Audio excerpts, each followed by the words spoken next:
I got a meeting in the girls' room. Do you wanna come with, boo?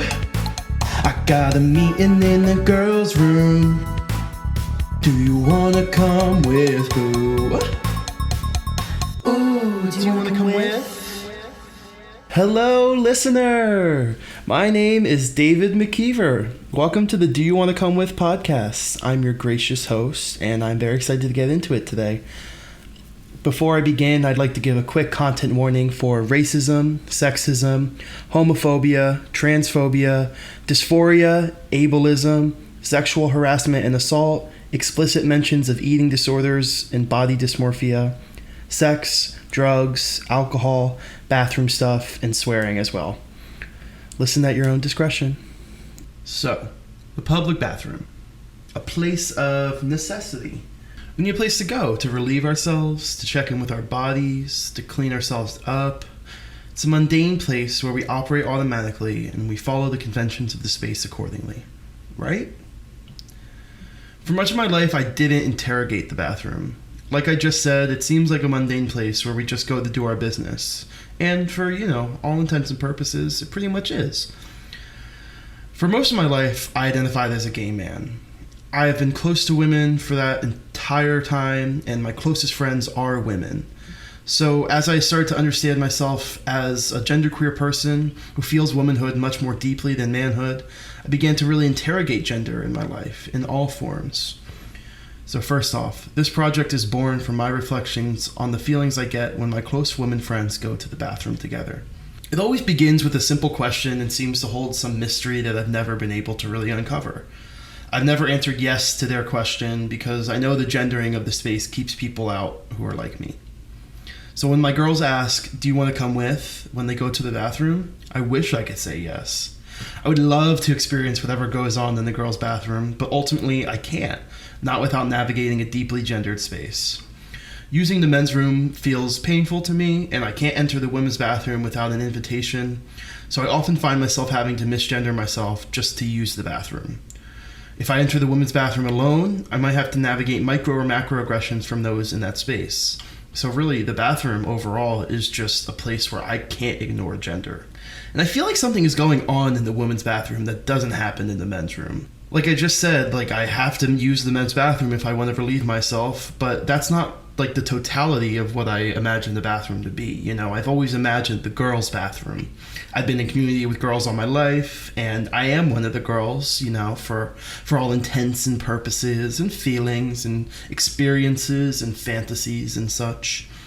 But the bathroom remains the one place where I'm not allowed to be one of the girls.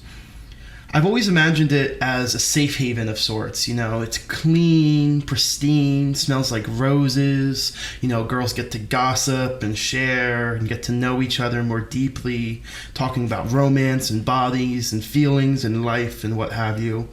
And I've always thought, what is that? What is that social experience of the girls' bathroom, and what does it provide? And then, do people who identify as queer men, who have groups of girls in their life, feel similarly to when I identified as a gay man and felt this longing for the bathroom? And then how do other genderqueer people navigate this space? How do trans people navigate this space? And what's the deal with the fucking bathroom? These are the questions I wanted to explore as I set out on my research journey, which has brought me here. So through conversations with people I'm close to in my life and a whole bunch of experiences and theories I've engaged with throughout my undergrad degree as a women's gender and sexuality studies scholar, I've begun to find the answers to these questions, and I've gotten a sense of what the girls' bathroom means to people my age and kind of beyond. I hope to uncover a working theory of the girls' bathroom space and the bathroom more generally, the public bathroom, that is. This podcast presents those findings in that theory, and I want to have people interrogate their own experiences in this gendered space, this necessary space, this mundane space, and this potentially magical space. So, brothers, sisters, siblings, friends, haters, strangers, lovers, and more. Welcome to Do You Want to Come With? A podcast about the girls' bathroom and so much more. I'm your host, David McKeever, and I'm so happy to be finally here recording this podcast. It's been a long time coming for me. I am, months and months into editing and research. This started out as my capstone project for my senior project in fall 2022, and it's kind of now coming to fruition. So very grateful for everybody who's been with me on this journey of countless hours of research and thinking and feeling and editing and wondering how this space really comes to be. So yeah, it's like almost like looking at a journal when I go back through my work and understand myself so much more deeply by being able to be here and be present on this podcast. So thank you, and thank me as well, because I got this done. Anyways, my color of the day today is pink, because why not? Pink like a girl. Apparently, because apparently all girls love pink. Pink like a really pretty flower, whatever you want to imagine that to be. Or pink like these Shark Boy and Lava Girl 3D glasses that I have on my desk. Yeah, I got them. I originally had them like when I was younger, I'd had the Shark Boy and Lava Girl DVD, and they were in there. And then recently, I think I bought a new copy of it, and they had the 3D glasses again. And I was like, oh my God, this is perfect. So yeah, anyways, pink. My message today, I have a little message to share with everyone today. It comes from the last few pages of Bluets by Maggie Nelson. She's one of my favorite writers. Definitely check it out. It's an amazing little book. So this book is about her longing for blue and her obsession with blue and her exploration and meditations around blue. So these are the last few lines. You were talking as if love was a consolation. Simone Weil warned otherwise. Quote, "Love is not a consolation," she wrote. "It is light." End quote. All right then, let me try the rephrase. When I was alive, I aimed to be a student not of longing, but of light. And I have some gossip I'd like to share with you all today. So my ex texted me recently. We haven't spoken since we broke up. And it was just it's one of those moments where I was just like I was very much, just kind of like needed to detach. And he texted me and kind of just like, said what he needed to say. And then I said what I needed to say. And y'all, I'm still thinking about the text I sent, because it was just like, mwah, like perfectly what I needed to say to him, perfectly approaching with love, but sternness. And it was just like, and it was very juicy when it happened. And when it happened, I went into a little spiral for a little bit. And then I got out of the spiral because guess what? I was taking care of myself. So take care of yourselves. Anyways, that's enough of me rambling. Y'all are probably wondering what this podcast is really about. So let me just fucking get into it. All right? So I'd like to start with some thoughts on methodology. So I had 8 interviews or conversations that I did for this project. All of these conversations are with people I know in some way, either as close friends or as colleagues, or some of them a little bit more. 4 of those conversations were with self-identified femme cis women. 2 of them were queer, 2 of them were straight. 3 of them were conducted with queer men. 2 of them described themselves as cis. 1 described themselves as cis-ish, because gender and sexuality is very complicated. And 1 conversation was conducted with a non-binary person who has used the women's restroom for their entire life. The scale of this project was small. Like I said, I only had 8 of these conversations. They were only with young people ranging from 19 to 23 years old. It also comes from my current and past experiences, and I went looking for the experiences of those who I know, who are close to me, who I engage with a lot, just to get a sense of like I said, is this something that they are thinking about too, And I want this project to feel personal and small, but I don't think it's limited by its size either. This is all so much bigger than me. And in trying to understand the bathroom space, I'm not trying to universalize, generalize, or define anything concretely. I'm just trying to explore and to get a sense of this mystery that I've been wondering about my whole life, of the girls' bathroom experience for young cis women and the queer and genderqueer people who are around them. And I learned, this is my first official thought on methodology, that there is epiphany in conversation. that just being able to talk and listen and get to know somebody, or knowing somebody and talking and listening to them, will bring you to realizations and epiphanies that you could have never imagined or you could have never gotten otherwise. So just listening will bring you enlightenment. And I want to say too, I only did 8 official conversations for this project, but this is something I've talked about to everybody in my life. Young, old, gay, straight, bi, lesbian, transgender life. That was a little Lady Gaga joke for those who didn't know. I talked to people who were from the United States, who weren't. I, talked to my mom. I talked to my dad. I talked to all different kinds of people is what I'm trying to say. So this is amalgam of all of those things. This is just kind of like the melting pot of my mind is in this project. Moving on. Friendship is central to this project, as I came to realize throughout working on it. I've always been closest with cis women from a very young age, and again, as a genderqueer person who feels very close to womanhood and femininity, I've always felt a sense of belonging with them, even when I identified openly as a gay man. However, I'm constantly reminded of my status as not one of them, whether when I was young and my teachers would hail me and my friends by saying, "Girls," and David, when my friends and I go out and girls drink free, but I'm not allowed to get those free drinks, even though they sneak them for me. And yeah, all of these kinds of gendered instances kind of have happened throughout my life, but I haven't really felt as much exclusion than when the girls go to the bathroom together. These other things are kind of imposed by somebody else, an actual person who's there saying, "No, you can't do this because you're not this," or "No, you are this and you are that." It is just kind of this space where it almost seems like a choice that they're going to the bathroom together, and then a choice to leave me out. But I realize it's never about them trying to exclude me these days.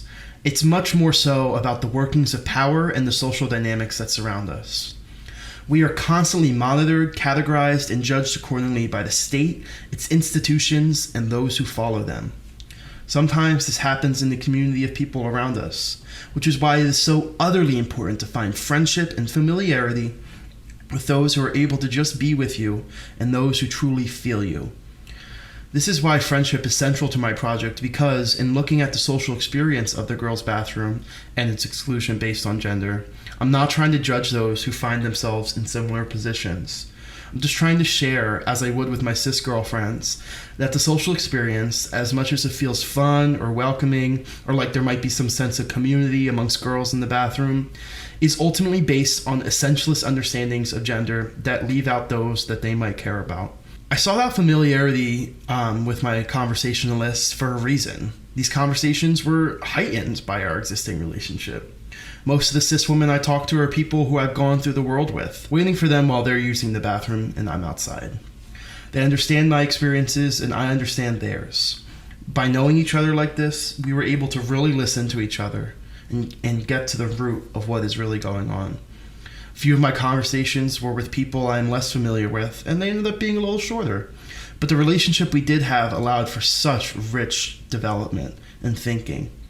So, my thoughts on methodology are familiarity and friendship and love. So I'll just give you a brief little overview once again. So I talked to 4 cis girls, I talked to 3 queer men, and I talked to 1 genderqueer person. These people all know me or my project in some way, and their contributions are incredibly valuable. They're all college age and have lived in the United States for most of their life, and they're all able by society, so they don't have to navigate the world with a physical disability. I mentioned something about love being one of my parts of my methodology. I've come to realize that love is, actually haven't come to realize this. I've known this, I think we all know this. Love is necessary. We need to have love, and we need to have love in everything we do. I approach this podcast from a place of love, from, a deep love for my friends, a deep love for my family, a deep love for everything, even if it doesn't agree with me. Love is the most powerful thing in this world. Love is how we understand ourselves as more than just a body. Love is our life's purpose. And I am infusing this love in every single aspect of this podcast. I want that to be clear. And it's something I didn't realize as I was initially making this, and it's something I did feel the need to include just right now. My final thought on methodology is about ephemera and feeling. So I first came across ephemera as a method in an early 2022 queer studies class, and it became all I could think about for quite a while. Performance studies scholar Jose Esteban Munoz deals with ephemera as evidence of proving the experiences of those who were left out of the archive. The archive is what we consider history, and is taken as fact, with written texts and primary sources that serve as some sort of hard evidence, with rigid rules as to what actually is history and what is not fact and what is not history. There's an introduction to a women's studies journal written by Munoz where I first encountered this idea of ephemera, titled Ephemera's Evidence, Introduction to Queer Acts. It's from 1996. In it, he says that ephemera is, quote, all of those things that remain after a performance, a kind of evidence of what has transpired, but certainly not the thing itself. It does not rest on epistemological foundations, but is instead interested in following traces, glimmers, residues, and specks of things. End quote. He also says that, quote, ephemera is firmly anchored within the social. Ephemera includes traces of lived experiences and performances of lived experience, maintaining these experiential politics and urgencies long after these structures of feelings have been lived. Think of a souvenir you got on the trip, and you keep it on your dresser in your room. Think of a little trinket that you got as a gift. Doesn't have a note attached to it, doesn't have a name attached to it, and even though that event ended a long time ago, or you got a gift a long time ago, that token still serves as a reminder of what happens in the first place. The emotions you have surrounding that reminder is where ephemera lies. It is a felt experience that stays with you. Ephemera allows us to understand the complicated nature of feeling, and the complicated nature of objects and what we keep. You know, like the archive might say that you should throw out that old lighter that reminds you of a lover or of a night that was particularly potent. But ephemera tells us that you can hold on to that because there is something there. And, you know, maybe that sounds like hoarding. It's not hoarding, you know, that's a different thing. Ephemera, although I have been accused of maybe being a little bit too ephemeral and holding on to things for no reason because I'm like, but the feeling. I also hold on to things because sometimes I throw something out and then I find myself like that I haven't been using in like years and years and years, and then I find myself needing it like days after I throw it out. So I don't throw things out that are actually important to me, at least. And again, it's about you. You know, it's not about what the dominant institutions say that you should keep or what they say that you should feel. It is about you. Anyways, so I have these conversations as my primary sources. And through these conversations being my primary sources, I hope to rely on ephemerality. What sticks with people, even if there's no tangible proof? Their feelings and their memories must exist as proof then. Memory becomes ephemeral because one day our memories will fade. But still, sometimes memory is the only proof we have. Ephemera exists in the everyday life too, in every passing conversation that has long since happened, in every stranger you connect with. It is the pieces of memory you hold on to, the pieces that stay with you. I'm guided in my life by feelings more so than anything else. And not just any passing feelings, but the feelings that stick with me, that stay with me, that become unshakable. I've learned to trust my intuition, and I have learned that what we think of as logic and reason does not tell us the cold, hard truth like we have been led to believe. Feelings serve as an important reminder of how to fight back against the violence of rigidity and conformity. Feelings tell us when to speak up, to stand out, to fight back, and to resist. I have some contention with ephemera as well. Just as Munoz, I feel myself straining against the dominant archives, which leave out everything that cannot be proved with quote-unquote hard evidence. And I'm sure that if I took a different format for this project, I would feel this strain more. But that's why I'm in your ears right now, making this as a podcast. Because while I'm engaging with deeply academic concepts, I've never seen academia as the place where these ideas would thrive. My time in college taught me a lot, and I'm very grateful for the opportunities and knowledge I've gained, but academia is constraining, limiting, frustrating, and fucking violent. So here I am. I want this to be accessible to a lot more people than who read a women's studies journal, you know? I want this to be something that we all understand because this is all a part of our everyday life. So my final thought on methodology is ephemera and feeling. Let's take a bathroom break, shall we? Let's go.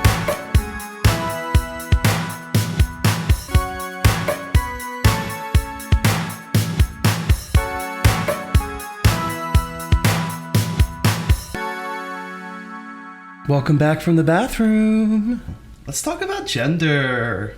I find it really necessary to give a basic or preliminary understanding of gender and how it functions.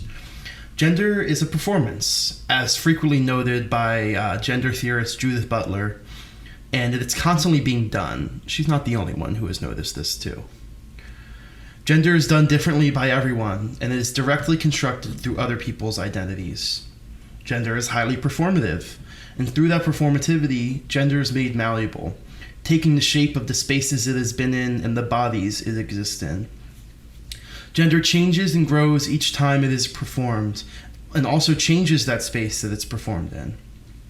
In an article titled "The Tyranny of Gender Spaces," scholar Petra Doan looks at the workings of gender in relationship to space, tracing their own experiences as a trans woman as well. Doan says that Butler's idea of gender being performative, quote, adds fluidity to our understanding of the ways that gender is embodied and defies simplistic categorization. The performance of gender in space not only shifts with each performance, but in a very real way, performance also changes the space in which it is performed. End quote.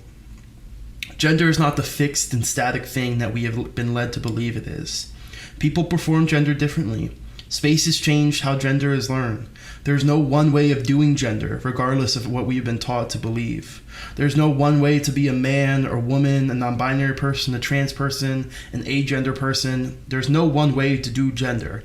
Gender changes every time it is uttered and felt and lived. Those in the center of society might have a more limited and normative view of the world, especially when they don't take steps to look outside the center.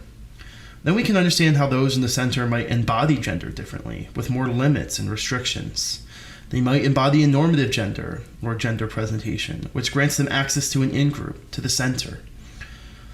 All of this is to say that those who inhabit a more marginal space, who are outside or on the margins of society, those who are not white, cis, heterosexual, upper class, able-bodied, neurotypical, and more, will have different ways of performing and embodying gender. I find this important to note to remind people of their own positionality. How does your position within the center or the margins affect your gender? How does your race, sexuality, class, ability, neurotype, and more affect how you do gender? And how is the embodiment of your gender inseparable from other aspects of your identity? How is the way you perform gender informed by the spaces where you learn gender? How might this be different for others? Stick with these questions throughout this podcast and throughout your life. They might help you see deeper. Moving on, I want to talk about bodies in the bathroom. I want to talk a little bit about the segregation that takes place in the bathroom, or has taken place. In my project, I see a web of people that are targeted by the social control project that is the public bathroom. As I've navigated the gender segregation of the bathroom, I turn to the history of racial segregations of bathrooms in the United States. Whites-only and coloreds-only bathrooms were the norm throughout the United States until the end of racist Jim Crow laws through the passing of the Civil Rights Act in 1964. Of course, segregation did not truly end throughout the U.S., as practices of redlining, gerrymandering, gentrification, and other projects of displacement and control against racialized people continue into the present. However, in the public imagination, segregation ended because, quote, society progressed. And this myth is reinforced that we live in some sort of post-racial, post-feminist, post-activist society where discrimination and oppression has been seemingly fixed or lessened, you know? Well, I won't say that they haven't been lessened, But maybe it's not lessened, and maybe it's changed. Maybe things are different and not necessarily better. After legal rights are gained, the public stops paying attention to activists. They are told to believe that getting rights end all struggle, that now everything is perfect and everyone can live some sort of equal and free life. However, rights are not secured once they are earned, and they are not guaranteed even if they are earned. Access to public spaces is still restricted, but this restriction goes unnoticed by the public. It is felt, though, by those who cannot conform unless they harm themselves, and who are met with violence when they assert their selfhood. I look at the bathroom because it has become a place of harm for me, for so many others. Whether internal, social, or physical, violence happens in the bathroom. The public bathroom exists as a site of social control in contemporary American society. In a 2021 article titled "The Trouble with Bathrooms," Professor of History and American Studies at Temple University, Bryant Simon, notes the following, open quote, "As broad notions of privacy took shape and as work and home became physically and ideologically separated in the last decades of the 19th century, access to a public bathroom became an absolute requirement. It was the essential entry point to the public. And quickly, those in favor of exclusion, of upholding caste systems, recognized that cutting off access to a bathroom translated into cutting off access to the public and social equality." End quote. Bathrooms, then, can also exist as a site of resistance for those who are excluded from this access. And this is where my project is really born from. Specifically, I owe my interrogation of the bathroom to Black Americans who resisted racist bathroom laws and who fought for access to these spaces. Without this legacy of resistance, I would never be able to think deeply and critically about the bathroom. When you look at realities of racism, whiteness, and violence in the United States, it becomes clear how bathrooms exist as a politicized space where people are rendered bodies, and bodies are either clean or dirty. It becomes even clearer that this process of rendering bodies is dehumanizing and violent, and that we must find a way to resist these exclusionary practices in all their forms.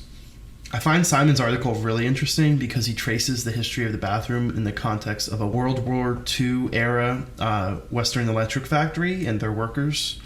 He notes that when the workforces became desegregated, white factory workers refused to share their bathrooms with black factory workers, so they established separate spaces, such as bathrooms. However, in 1942, FDR signed Executive Order 8802 that prohibited racial discrimination in the nation's defense industry. So, Western Electric had to integrate the bathrooms, mostly because it was more cost effective. Don't want to get a fine for not following the law. White workers resisted this integration, citing the mixing of bodies as a cause for concern. They said they didn't want to, quote, clean white bodies with dirty, foul-smelling black bodies, end quote.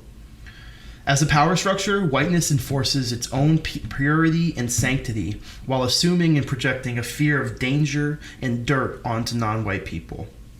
People become bodies, and those bodies become seen as good or as bad, or as white or as non-white. Black workers and their bodily functions were seen as threats to white bodies, as if blackness was some sort of pathogen that could kill a host's whiteness. In fact, white workers there literally disseminated a myth that black people were more prone to venereal diseases than white people. At this Western Electric factory, the bathrooms became a site for a racist moral panic that touted narratives of, quote, oversexed black people threatening the, quote unquote, white public health. Through this example of the Western Electric factory, the fear of black people, and people of color more generally, can be seen as a fear of dirt that threatens order. The public is used as a stand-in for the civilized white, and the threat of the dirty savage is created as its enemy. This is a dynamic that is reinforced over and over and over again. Dirt threatens the imagined health of the public. In reality, though, no body is inherently better than another or better in general. All bodies just are, and we need to challenge anything that tells us otherwise. Dirt is a part of the bathroom. The bathroom contains dirt. The bathroom is dirty. However, the bathroom does not own dirt. Dirt is also a part of everyday life. Dirt consumes us. It's in our homes, our cars, our schools, our jobs, our streets, and our bodies. Yet the bathroom is seen as this site where dirt goes and stays, In this logic, the dirty and the clean remain segregated. As we expel our fluids and wash our hands, we become clean, we become good. We're no longer supposedly gross, we no longer have to worry about illness, and we can live and be around other people. But this is a lie. We are not immune to dirt, even if we believe the illusion that we are. Living in fear of dirt, too, cuts you off from life, because dirt is a fact of life. We are never clean and we are never pure. This is not something that needs to be scary. It is just true. Oppressive religious, social, and political norms have created this binary of purity and impurity that trying to convince us to hate our authentic, real selves and to conform to the standards of the world around us. And I don't have to sit here and prove these norms wrong. They just are. Through our existence and our thriving, marginalized people prove every fucking day that these norms are illogical and violent. So I say, embrace dirt. By embracing dirt, especially in the bathroom, we can continue to work against these violent norms. The public bathroom's history of segregation based on skin color informs us of the true nature of gendered and ability-segregated bathroom spaces. Because, while racialized segregation of the bathroom is no longer openly written on the door, gender and ability still separate bathrooms. The gendering the bathroom assumes that all those entering in the bathroom have the same sex and genitalia, as gender categories of man and woman are deeply sexed and deeply mythologized to be about biological sex. Urinals and toilets also create physical barriers based on sex and physical ability. To be able to use a urinal, one has to not only have a penis and the ability to stand on two legs, but they also have to embody some norm about what it means for a man to pee in the urinal. I think the intersection of gender and disability is evident in the fact that masculinity is checked in the men's bathroom by physical ability and stance. If someone is using a toilet and not just the urinal to pee, there can be suspicion that they're not as manly to others. Additionally, I think of those who pull their pants down past their waist and stand at a urinal with their butt out. It's a childish thing, and you're not as manly because you need to be reserved or whatever. I don't know. Maybe men don't actually give a fuck about seeing each other's butts. I don't know. Even though the Americans with Disabilities Act says that buildings are required to be accessible for all people, this is not guaranteed, and disabled people still have to work out which bathrooms are really accessible and which aren't. There are so many aspects of disabled people's experiences that just aren't considered when spaces are being constructed, and the bathroom is one of those spaces. The width of doors and stalls, the types of knobs and latches on the doors, the presence of grab bars, and more are all things that need to be carefully considered and tested out in these bathroom spaces. Unfortunately, though, this is not the case. Even ADA accessible buildings with quote-unquote accessible bathrooms are not truly so, as important details get overlooked, such as the distance from toilet to toilet paper holder, height of sinks and soap dispensers and hand drying tools. I know this accessible bathroom, quote-unquote accessible bathroom on my old college campus that would probably not be super accessible for a wheelchair user because the air dryer is at my chest height, I'm 6 foot tall, So somebody sitting in a wheelchair would probably get water and air blasted all over them. And also those hand dryers just spread around germs too. So it's again, this illusion that you're getting clean. And also some people are only allowed to believe this illusion. So, I don't know. There's also no paper towels in this bathroom either. So you either have to stay wet or wipe your hands on yourself or, blast all this air and germs around the bathroom. All this to say is that accessibility in the bathroom is often superficial and usually isn't based on the lived experiences of disabled people. So that's all about bodies in the bathroom. Now I want to talk about identity in the bathroom. We learn how to embody identity in the bathroom. There is a study done on school toilets by scholars Jenny Slater, Charlotte Jones, and Lisa Proctor, where they find that a kind of discipline goes on in the bathroom. Toilet training, as they call it, works as, quote, a form of civilization that teaches lessons around identity, embodiment, and abnormal ways of being in the world, end quote. We usually first encounter this toilet training in the school bathroom, our first exposure to the public bathroom experience. It makes sense that the shared bathroom would be a spot where identity happens, where gender is embodied, where we learn selfhood in general. We have to figure out how to behave in these spaces, and we are usually being checked by authority figures and by our peers. In the bathroom, one of the only remaining gendered public spaces, we perform gender differently. Cisness creates an in-group in the bathroom, as the bathroom is a sex site, and works to reinforce gender as a binary based on sex and genitalia. The performances of cis people in the bathroom are not universal, as all cis people perform gender differently. Gender functions in the bathroom in interesting ways, too. The action of going to the bathroom itself is also a way of doing gender. However, appearances aren't everything. Negotiations happen in the bathroom, as even the act of walking into a gendered bathroom can be seen as doing womanhood or manhood. So, how do you negotiate gender in the bathroom? The public bathroom is not a place of non-discriminatory, non-racialized, non-gendered access. Most bathrooms and businesses are either restricted for employee or customer use and are protected by key codes.